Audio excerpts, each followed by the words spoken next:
Terus gimana ma anak dan bini lu kalau lu nggak ada kerjaan? Aji mengernyit dan menatap Sinta dengan penuh tanya setelah mendengar apa yang gadis itu katakan barusan. Karena tiba-tiba di benak Aji, kenapa gadis itu mengetahui tentang Dea?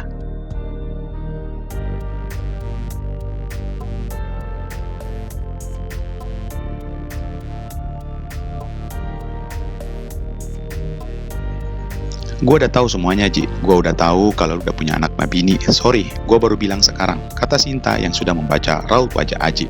Namun apa yang Sinta dapatkan ternyata Aji masih saja memandangnya dengan penuh tanya.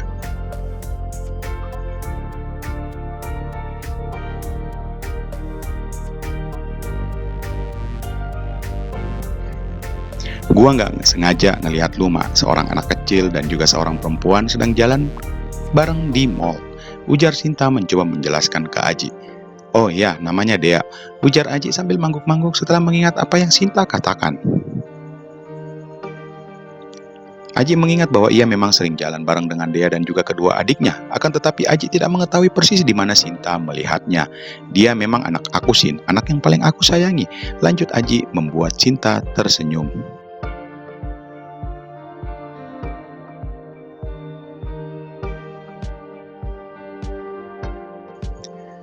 Jelas bagi Sinta, Aji adalah seorang ayah yang sangat menyayangi anaknya karena apa yang ia lihat saat di mall, di mana Aji menunjukkan sikap seorang ayah yang tak akan pernah bosan untuk mengikuti semua keinginan anak itu. Dia cantik mirip ibunya. Aji kembali mengejek dan sepertinya Sinta tidak begitu paham dengan semuanya.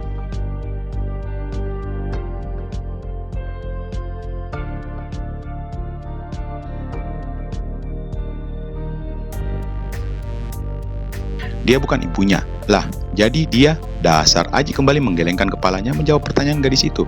Dia adik kandung aku, Sin. Justru kali ini Sinta terlihat heran dan masih saja tidak mengerti dengan apa yang Aji katakan. Panjang ceritanya dan belum saatnya aku ceritakan sama kamu, kata Aji. Jangan bilang sekarang lu udah. Hihihi. Celetuk Sinta membuat Aji hanya bisa tersenyum. Mau dong? Dasar. Mereka kembali tertawa bersama.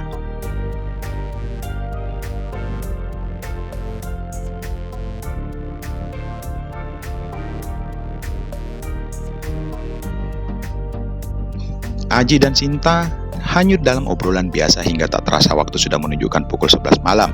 Dan akhirnya gadis itu pamit ke Aji dan berjanji akan kembali besok untuk menjenguknya. Awalnya Aji mencoba melarang Sinta untuk datang kembali, namun sepertinya larangan itu sangat tidak berlaku buat gadis itu. Yang jelas Sinta merasa ada yang Aji sembunyikan sampai saat ini, dan itu membuat Sinta menjadi penasaran terhadapnya. Saat kepulangan gadis itu, Aji tiba-tiba merasa heran dengan apa yang dikatakan oleh petugas yang baru saja di ruangan. Ternyata Aji disuruh untuk tidur di ruangan itu dan tidak perlu kembali ke dalam.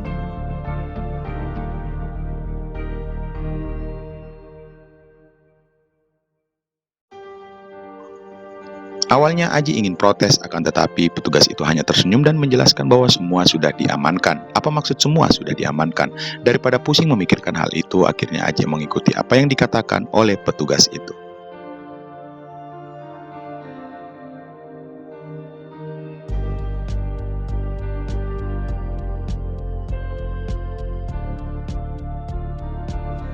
Yang jelas pagi-pagi sekali Aji akan dibangunkan dan akan dikembalikan ke dalam biar semua aman, kata petugas itu.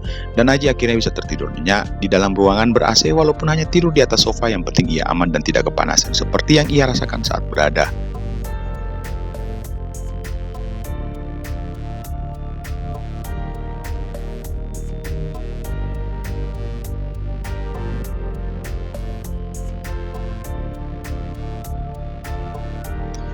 Keesokan harinya di dalam ruangan Kanit terlihat Ibu Mary sedang berhadapan dengan Pak Kanit, di mana Ibu Mary melakukan beberapa pertanyaan ke Pak Kanit mengenai kasus yang dialami oleh kliennya, yaitu Aji. Ibu Mary mencoba membedah satu persatu apa yang menjadi opininya saat ini, apa yang menjadi dasar Aji dinaikkan statusnya, dan tentu saja Pak Kanit menjelaskan semuanya mulai dari bukti permulaan yang menurut penyidikannya sudah sangat cukup terpenuhi untuk dijadikan.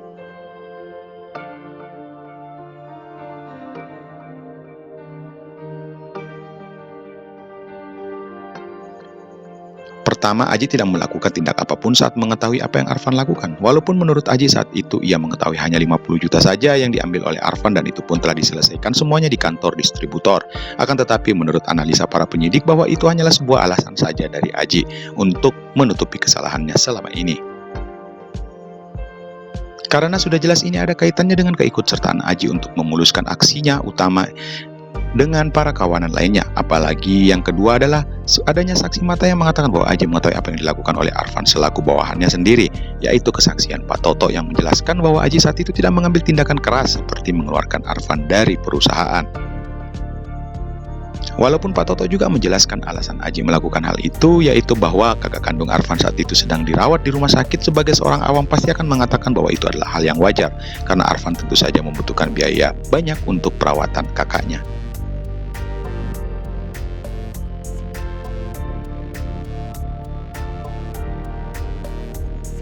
Namun tidak berlaku bagi para penyidik, di mana walaupun hasil kecil, menurut analisa penyidik bahwa ada sebuah kalimat di keterkaitan yang menjelaskan bahwa Pak Toto menyaksikan bahwa Aji tidak melakukan apapun terhadap Arfan saat itu, dan sepertinya memang sengaja membiarkan apa yang Arfan lakukan.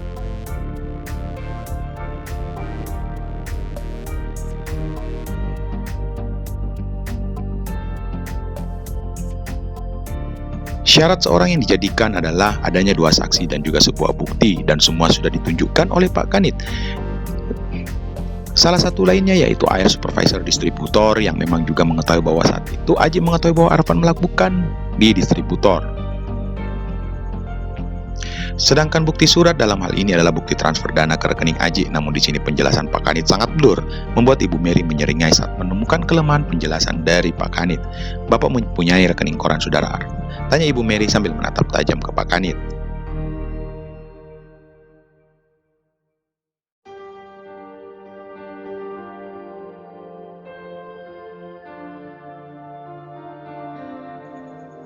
Tentu saja, dan itu adalah bukti surat yang membuat status saudara Aji Prayoga berubah. Kembali Ibu Mary menyeringai tipis, membuat Pak Kanit sedikit gentar saat melihat apa yang dilakukan oleh wanita di hadapannya. Yakin Bapak sudah memeriksa dengan detail rekening itu? Tanpa Pak Kanit sadari, Ibu Mary merekam semua pembicaraan mereka berdua di dalam ruangan ini menggunakan ponselnya yang ia letakkan di saku bajunya. Ada bukti saksi yang memberatkan Aji? Kembali Ibu Mary bertanya ke Pak Kanit.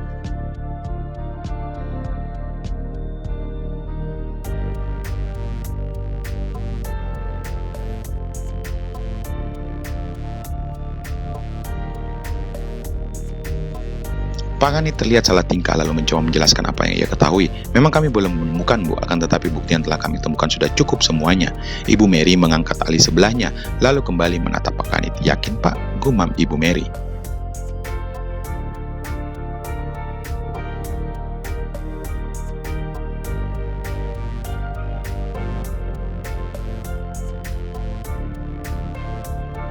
Ingat loh Pak, kita sama-sama mengetahuinya secara detail, dan di sini Anda tidak menjelaskan bahwa adanya transferan dana dari rekening Aji ke rekening saudara dengan jumlah yang sama sebelum transferan itu kembali ke rekening klien saya. Ini Pak, bukti bahwa klien saya melakukan transferan sebesar 12 juta rupiah seminggu sebelum transferan dana dari saudara ke rekening pribadi klien saya. Di sini kenapa Anda dan tim tidak melakukan analisa? Kenapa klien saya melakukan transferan sebelumnya?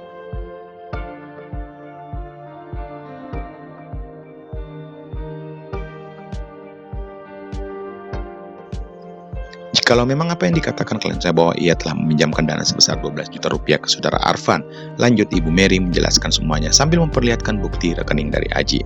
Di sini ada celah Pak,